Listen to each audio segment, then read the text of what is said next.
اللہ وبرکاتہ۔ محبوب نبی صلی اللہ علیہ وسلم کے معمولات میں سے کہ جب جماعت کھڑی ہو تو اس وقت کیا کرنا چاہیے، سلام دینے والے کا، کہنے والے کا جواب کیسے دینا چاہیے۔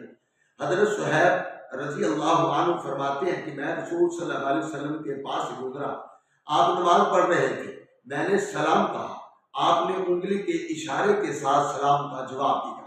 ابن عمر رضی اللہ عنہ روایت کرتے ہیں کہ رسول اللہ صلی اللہ علیہ وسلم نماز کی غرض سے مسجد کی طرف تشریف لائے۔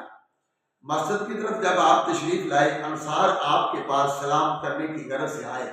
آپ صلی اللہ علیہ وسلم نماز میں تھے۔ ابن عمر رضی اللہ عنہ فرماتے ہیں کہ میں نے